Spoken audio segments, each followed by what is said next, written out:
नीचे लोग थोड़ा नीचे रखो। बिस्मिल्लाहिर्रहमानिर्रहीम। हम लोग मुस्लिम नुमाइंदा काउंसिल की तरफ से एक निवेदन गवर्नर को देने के लिए आए थे। निवेदन दो तरह का था।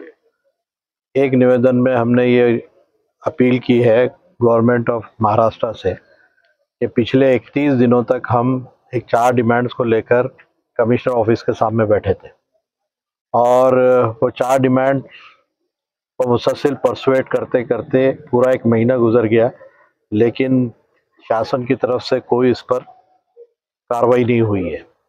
इसमें हमने इलेक्शन की वजह से या आचार संहिता की वजह से हमने अपने आप को पॉज दिया था, लेकिन अब हमने फिर जो मेमोरेंडम दिया है कि ये डिमांड जो हमारे 4 है, इसमें नंबर 1 रामगिरी महाराज जिसने मोहम्मद रसूलुल्लाह सल्लल्लाहु अलैहि वसल्लम की शान में गुस्ताखी की है, उस पर तकरीबन 74 FIRs है, उसको अरेस्ट किया जाए। नीतीश राणे जिसको अब मिनिस्टर बना दिया गया है, उसके ऊपर 6 से ज़्यादा जो FIR है, जो अपशब्द बोला है मुसलमानों के ख़िलाफ़, मस्जिद में घुस के मारने की बात की है, यानी हेट स्पीच जो क्राइम है उसका वो गुनाहगार है, लेकिन उसको मिनिस्टर बना दिया गया है। तो हमारा डिमांड पहले से ये है कि इसको जो है गिरफ्तार किया जाए। दूसरी बात हमने की कि वक्फ संशोधन बिल 2024 का इसको कम्प्लीटली वापस लिया जाए। तीसरी बात हमने ये की है कि औरंगाबाद नाम शहर का वो एज इट इज़ रखा जाए और नए शहर का नाम संभाजी नगर डिक्लेयर करें, और अगर हो सका तो एक दूसरी नई कॉरपोरेशन बनाकर औरंगाबाद संभाजी नगर कॉरपोरेशन इस तरह से बनाया जा सकता है जैसे पूना चिंचवड़ कॉरपोरेशन है। पूना अलग है, चिंचवड़ अलग है, तरह औरंगाबाद एक कॉरपोरेशन हो और दूसरे संभाजी नगर एक कॉरपोरेशन। ये हमारा डिमांड है और ये प्रस्ताव हमने स्टेट गवर्नमेंट को पहले भी भेजा है और अभी डिमांड ये कर रहे हैं, पब्लिकली डिमांड कर रहे हैं कि नए शहर की आबादी को संभाजी नगर का नाम दिया जाए। हमको कोई आपत्ति नहीं है, लेकिन पुराने शहर का नाम एज इट इज़ रखा जाए। ये डिमांड के साथ हम यहाँ पर आए थे।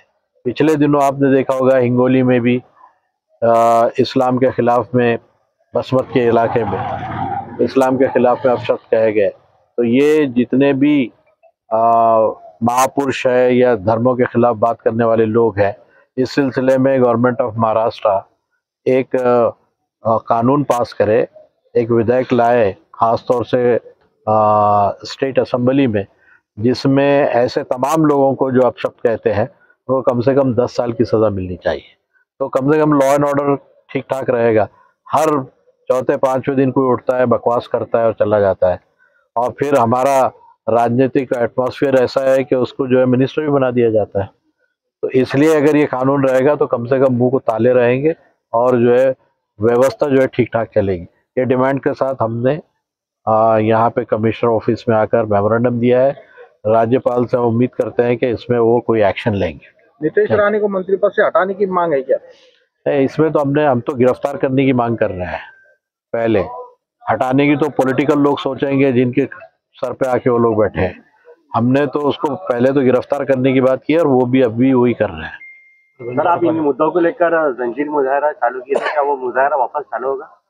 नहीं, अभी हमने एक टाइम दिया है, ये टाइम दिन तक देखते हैं कि क्या होता है। फिर हम अपने जो सिस्टर ऑर्गेनाइजेशंस है जिनके साथ हमने शुरू किया था, उनसे बातचीत करके दोबारा बैठने की कोशिश करेंगे। क्या आपको लगता है ये गवर्नमेंट आपकी मानेगी, आपकी बात को सुनेगी? देखिए, हम तो एक कोशिश कर रहे हैं, वो तो 1 महीने तक उन्होंने सुना नहीं, हो सकता आगे भी ना सुने, लेकिन हम अपना डिमांड रखेंगे, अपना प्रोटेस्ट करेंगे, जितना हुदूद में है लॉ एंड ऑर्डर के अंदर रहते हुए हम अपना डिमांड्स रखेंगे और उसके लिए स्ट्रगल करेंगे।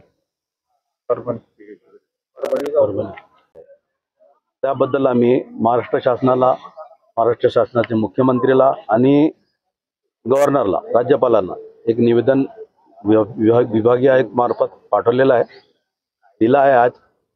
याबद्दल आमची मागणी अशी आहे की हे दुर्दैवी घटना जी घडली तर ते घडायला नको होती, कारण पोलीस प्रशासनातील IB, गुन्हे शाखा, स्पेशल ब्रांच हे काय करतात, हे त्यांची जबाबदारी आहे की अशा प्रकारची जेव्हा काही कट कारस्थान करणाऱ्यांचा हे नियोजनबद्ध कार्यक्रम आहे नियोजनबद्ध कार्यक्रम असताना हे काय करत होते यांच्यावर सुद्धा प्रश्नचिन्ह निर्माण होतो. यांची पण चौकशी झाली पाहिजे. तर आमची मागणी अशी आहे की हे पूर्ण प्रकरणाची हायकोर्टच्या न्यायाधीशामार्फत चौकशी करण्यात यावी आणि सर्वावर सोमनाथ सूर्यवंशीचे कत्तल करणाऱ्यावर हे कत्तलचा मुकद्दमा दर्ज करण्यात यावा आणि सोमनाथ सूर्यवंशीला देखील 2 कोटी रुपये सरकारने रोख द्यावे. सोमनाथ सूर्यवंशीचे घरातील एका व्यक्तीला सरकारी नोकरी द्यावी. सोमनाथ सूर्यवंशीचे घरातील लोकांना 5 एकर शेतजमीन द्यावी. हे कसं देण्यात यावे? खेरलांजी यापुढे खेरलांजीमध्ये सरकारने असं दिलेलं आहे. महाराष्ट्र सरकारने त्यावर निर्णय घेतला होता, म्हणून सरकारने असं करायला पाहिजे. आणि हे पूर्णपणे जे काही झालेलं आहे परभणीमध्ये याची सखोल चौकशी करून ते जे दोषी आहे त्यांच्यावर आरोप दाखल करण्यात यावे.